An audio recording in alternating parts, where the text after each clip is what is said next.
Railway station पर भूतों की बारात। एक रामपुर नाम का गांव था। गांव से कुछ ही दूरी पर एक भूतिया रेलवे स्टेशन था। गांव के लोगों का उस रेलवे स्टेशन से आना जाना तो क्या, उसके आसपास भी भटकते नहीं थे, क्योंकि उनका मानना था कि उस रेलवे स्टेशन पर भूत रहते हैं। हर अमावस्या की रात उस भूतिया रेलवे स्टेशन से भूतों की बारात निकलती है, वह भी पूरे गाजे बाजे के साथ। बारात में एक भूतिया दूल्हा अपनी पूरी पलटन के साथ गांव में आता है और एक जवान लड़की को अपने साथ ले जाता है।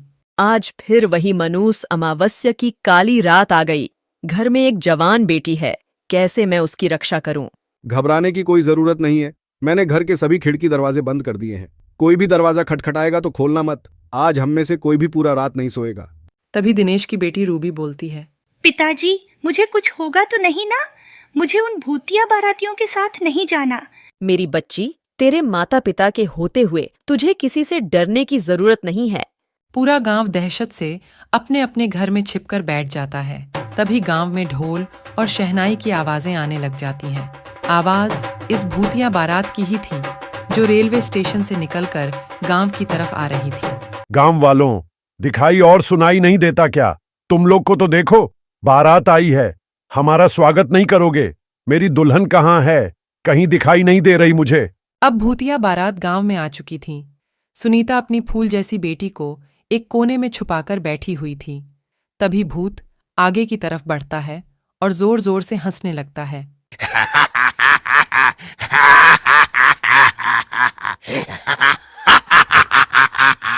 आज तो मेरी शादी है, बिना दुल्हन लिए मैं यहां से जाने वाला नहीं हूं। तुम गांव वाले मेरी दुल्हन को साथ विदा करते हो, या मैं खुद तुम्हारे मातम के साथ उसे अपने साथ ले जाऊं? गांव में पूरा सन्नाटा था, मानो गांव में कोई इंसान ही नहीं रहता हो। तभी वह भूतिया दूल्हा दिनेश के घर में दरवाजा तोड़कर घुस जाता है। तुम्हारा दामाद आया है, स्वागत नहीं करोगे अपने दामाद का? मेरी बेटी को छोड़ दो, वो अभी बच्ची है, उसकी अभी शादी की उम्र रही है। बेशक तुम मेरी जान ले लो। मुझसे झूठ बोलता है बुढ़े। कल तू ही तो अपनी बेटी के लिए दूसरे गांव में रिश्ता देखने गया था। मुझे सब पता है, सब पता है मुझे। मेरी बेटी को हाथ लगाने की कोशिश भी मत करना। मैं उसकी माँ हूं। मैं अपने जीते जी अपनी बेटी की शादी एक भूत से नहीं होने दूंगी। फिर क्या था, उस भूतिया दूल्हे को बहुत गुस्सा आता है और वह रूबी के माता पिता को वहीं जान से मार देता है। रूबी अपने कमरे में जैसे तैसे छुपकर बैठी थी। छोड़ो मुझे अपने माता पिता के पास जाने दे। पर वो भूत उसकी एक नहीं सुनता। वो रूबी को अपने साथ उसी भूतिया रेल स्टेशन में ले जाते हैं। अगली सुबह होते ही प्रियंका और उसके परिवार के सांस में सांस आती है। कल तो हमारी बच्ची बाल बाल बच गई, पर जो रूबी के परिवार के साथ हुआ वह बहुत बुरा हुआ। ऐसा नहीं होना चाहिए था। पर हम कब तक अपनी बेटी की रक्षा करते रहेंगे? एक ना एक दिन तो वो भूत हमारी बेटी को भी उठाकर ले जाएगा। उस रात के बाद पूरे गांव में डर का खौफ छाया हुआ था। हर जगह मातम बिखरा हुआ था। गांव वाले मिलकर रूबी के माता पिता का अंतिम संस्कार कर देते हैं, लेकिन पूरे गांव वालों की जुबान पर बस भूतिया बारात की ही बातें थीं। अरे गांव वालों, ये सब कब तक चलेगा? वे भूत बेधड़क आते हैं और हमारी आंखों के सामने हमारी बेटियों को उठाकर चले जाते हैं, और हम बेबस, लाचार बस देखते रह जाते हैं। दिनेश की बेटी रूबी हमारी भी तो बेटी थी ना? बिल्कुल सही कह रहे हो। इस गांव की हर एक बेटी तो हमारी बेटी जैसी ही है। उन सब की रक्षा करना हम सबका फर्ज है। हम सब गांव वाले मिलकर उस भूत का सामना करेंगे। तुम चिंता मत करना। वह तो सब सही है भाई, लेकिन हम कब तक अपनी बेटियों को कंवारा रखेंगे? जिसकी भी बेटी जवान और शादी के लायक होती है, पता नहीं कैसे उस भूत को पता चल जाता है और वह उसे उठा के अपने साथ ले जाता है। मेरी बेटी भी है और उसकी भी अब शादी होने वाली है। मैं कैसे अपने कलेजे के टुकड़े को उस भूत के हवाले कर दूं? अगले दिन पूरा गांव मुकेश की बेटी प्रियंका के शादी में लगा था। एक तरफ सजावट तो दूसरी तरफ मिठाइयां बन रही थीं। अब फेरों का समय था। दूल्हा दुल्हन मंडप में बैठे हुए थे कि तभी अचानक रेलवे स्टेशन से भूतिया बारात गांव की तरफ आ जाती है। सभी गांव वाले भूतों को देखकर अपने अपने घरों में छिप जाते हैं। अरे गांव वालों, तुम सबने तो मेरा साथ देने का वादा किया था ना? और कहा था कि हम इन भूतों का मुकाबला करेंगे। अब क्या हुआ तुम्हारे वादे का? तभी मुकेश की बेटी प्रियंका और पत्नी शोभा भी वहां आ जाती हैं। तुम्हारा यह साहस कि मेरे बिना तुम अपनी बेटी की शादी करने चले थे। जैसे ही भूत प्रियंका के माता पिता को मारने वाला होता है कि तभी प्रियंका उसी भूतिया दूल्हे के सामने आ जाती है और कहती है, आप मेरे माँ बापूजी को मत मारिए। अच्छा छोड़ दूं, इसे मैं बस एक ही शर्त पर छोड़ूंगा, अगर तुम मेरे से शादी करोगी। नहीं नहीं मेरी बच्ची, शादी के लिए तू हाँ मत करियो। तेरी शादी से अच्छा है कि यह भूत हमारी जान ले ले। माँ पिताजी, अगर इस भूत से शादी करने से आप दोनों की जान बचती है तो मैं यह शादी जरूर करूंगी। यह कहते ही भूतिया दुल्हा अपने बैंड बाजी के साथ प्रियंका को अपने साथ भूतिया रेलवे स्टेशन की ओर ले जाने लगता है। रुक जा मेरी बेटी, तू ऐसा मत कर।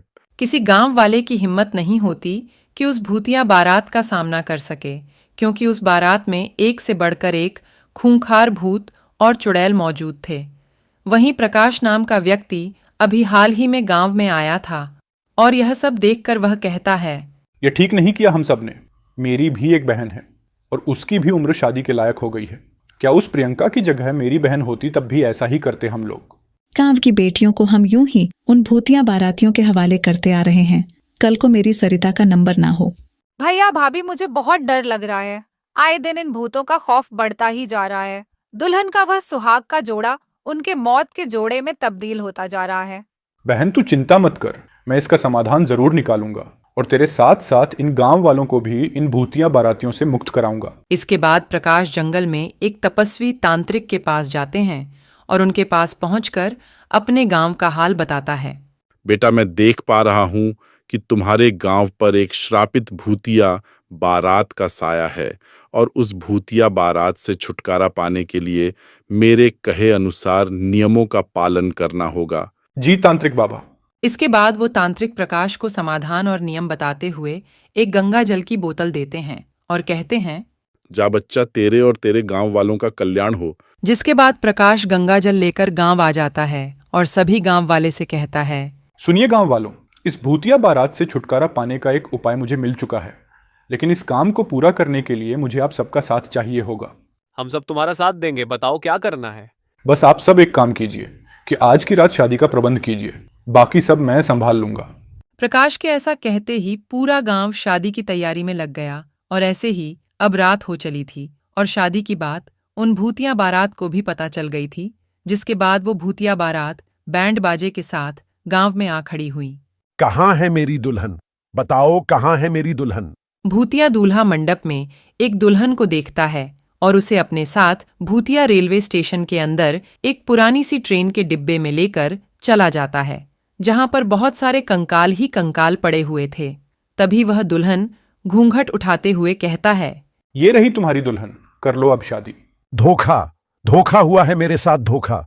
मैं तुम्हें नहीं छोड़ूंगा। भूत के ऐसा कहते ही प्रकाश अपने हाथों में छुपाए हुए गंगा जल को उस ट्रेन में पड़े कंकाल के ऊपर छिड़क देता है और बाहर निकल जाता है, जिसके बाद उस पूरी ट्रेन में आग लग जाती है और वह भूतिया बारात उस आग में भस्म हो जाती है। अशोक के इस काम से अब गांव में बेटियों की शादी अच्छे से होने लगती है और सब कुछ ठीक हो जाता है।